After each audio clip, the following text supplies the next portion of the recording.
All right, so let's do a rundown. Big Time Bulls, what is the Time Attack tournament? I want to kind of preface everything with, how we arrived at today, because I think a lot of guilds right now tonight, they're going to have a lot of questions about how this came about and where we're at in this process going forward. So we're following on that tournament that happened out in China. Unfortunately, we registered, but we weren't able to, get anything going. And so we, approached you and Big Time initially, and had a brief discussion, just saying, hey, there was like $1,200 in this tournament. If we match that, can we make something happen here? And you were very open to it, and we started having more and more discussions. I think our timing was just right on your side, but it was just an opening. I think that you guys were okay with. So we launched just this last week, Friday, and we started to put out more of those game modes. We've had that content plan that we're releasing all the way up until the 27th and 28th. And so, from that perspective, that's how we arrived where we're at today.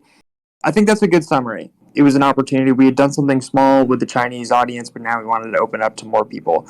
And that's what we're going to do. Can you give us a rundown of exactly what the rules are? What does a guild got to do? What does the team composition got to look like to get involved? Great question. So you have to be, of course, 6 people. And if you're a guild, you can just go to our website, to theinnercoded.space/pre-register. And you can register. And of course, if you have any questions, always feel free to join our or the Big Time Bulls Guild's Discord and just ask there. So any team of 6 can do it. Now, what levels do their characters need to be at in order to play? The actual draft is like between level 15 and 25.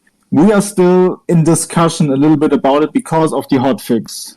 It's only 2 days old, right? So we have to get a feeling for it. We're in contact with the Big Time Bulls Guild and, of course, a lot of other guilds. And so maybe there might be slight or minor changes in the rules, right? Because of the hotfix. But that's the general thing is to be level 15 to 25, because the big grinders can do easily a level 15 to 25 account if they take a little time of it. And also the grinders which have not like 8 hours a day time, only like 2 hours or 3 hours a day, they can still manage to get a good character ready for the tournament in this range. Great. Okay, so levels 15 and 25. That's not too bad. You can get there within a day. So you need 6 players, and each player needs to be between levels 15 and 25. Not too bad. Okay, so what are they doing in the actual tournament? Like, how does that work? So we have like 4 different game modes we designed over the last weeks, and we had to make some last-minute changes before we posted it out because of the hotfix. Each mode is designed for a specific character in the game. So the first mode is for the Shadow Blade, and of course it's a typical speed run. Will be played in the first stage of the tournament. So we need to play like 3 speed runs each team, so we can even out a little bit the luck factor, right? So this is the first step. Does gear come into play when it comes to the tournament, or is everyone having the same gear? It's not like everybody will have the same gear, because it would be really hard for us at the moment to get there, that everybody can have the same gear. So we're trying to let you guys, trying to find your perfect team composition with the perfect equipment as well. Okay, and then what if you're also over level 25? Are you disqualified from the tournament? During the tournament, you might level up, right? Because you're playing. Mm-hmm. So that's fine. Yeah. But if you're starting the tournament with a level 27 character, that's not possible. So is it just going to be one time through a dungeon, and whoever's got the best time, it wins? Or what? Yeah, it's the best over 3 dungeons. So like we will have like this knockout stage, right, where one team competes against the other. So at the end, you have to have a faster time than your opponent team. So in the quarterfinals, we will add the hide and seek. So we will still in the quarterfinals do the speed run. On top of that, we will have the hide and seek, which probably means that the teams will get like a screenshot of a position on the open world of Big Time, and they will start like in Watertown somewhere, the hosts will have a person hiding at a different place, and the teams will start like at the same place, and then they need to find this person first, and they have to like take different strategies to if they all split up or if they go together because they are faster if they use portals. And we have to give a credit to BYG. They're the ones who kicked this style off and came up with it, and have already hosted some really fun BYG days, and really neat to see that develop, and we're using it. So shout out to BYG on that one. And in the semifinals, we will add the mode we dedicated to the Quantum Fixer. You will enter a dungeon that is a little bit more high level, and like the main task for the Quantum Fixer or two Quantum Fixers, if you play two of them, is to keep your team alive. But if you can't, if someone gets knocked out, you get like a strike. It gets counted, okay, you have one knockout. And at the end, you have to finish the dungeon, of course. At the end, your amount of knockouts is counted. And of course, if you have less knockouts than the enemy team, you will win this competition. If it's a tie between both teams, both have like 2 knockouts, then of course, at the end, the time of the dungeon is the tiebreaker. And then there will be the final. We will add the last mode, which is dedicated to the Time Warrior.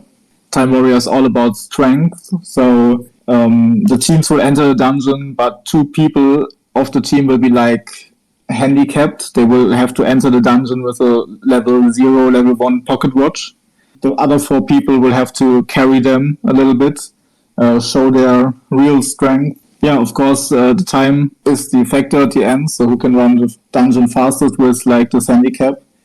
We will also have the classic speedruns. We will have 5 speedruns for the finals to get rid of the lag factor, and we have 3 runs of this Time Warrior mode, so we will have like a lot of runs, which means the luck should be just a little factor in the final at least. And if it's tied after these runs, we will do another run of the Quantum Fixer mode I explained for the semi-final. Yeah, again as a tiebreaker. Can they pick whatever character they want to be at the level or the lowest tier pocket watch for their person, or does it have to be one of the Time Warriors? No, they can pick it, but we have one restriction, like if they're running a 2 Quantum Fixer setup, one of the Quantum Fixers has to be the level 0, level 1 pocket watch. Well, cool. Okay, so I think that's been a good rundown. And then do you have some other details that you think players should know in terms of like playing in the tournament, like the actual rules of the game?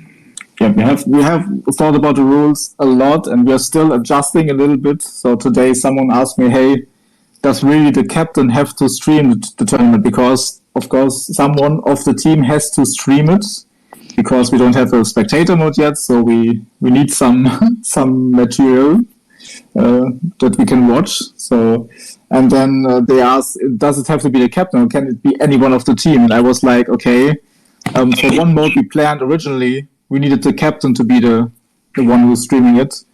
But then I thought, okay, we don't have this mode anymore. We had to change it a little bit. Now it's anyone of the team can be the one streaming it. So we're still doing adjustments. Guys, if you feel free, if you have any questions about the rules when you read them, if you have any feedback, feel free to come into our Discords, the DNR Core or the Big Time Bold Skill Discord, and discuss it. We are open for every feedback. We appreciate every feedback. So always feel free to ask, and we have always time to join into a quick call with you and explain additional questions you might have.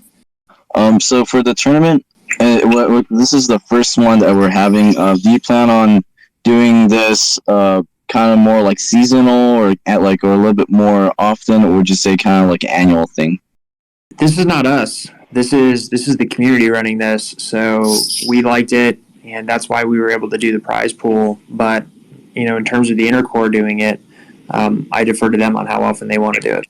It's a great question because, of course, we would love to do a regular thing. It's like tournaments are great. They're always great to promote a game and to promote the gameplay and the players. So we are open for it. We're just focusing our whole energy to doing this one, right? And then we will go from there. So, but we're up to doing it on a regular basis, but we will discuss it after this one. A great way to kind of get involved and into the game right now is through watching the tournament, tweeting it out, and then a lot of those people are going to be receiving Ruby Pass passes or something else. Why? Because we really love the fact that the community is kind of taking over here, and we want to make sure we take care of the people that are kind of shepherding everybody along through this big time adventure.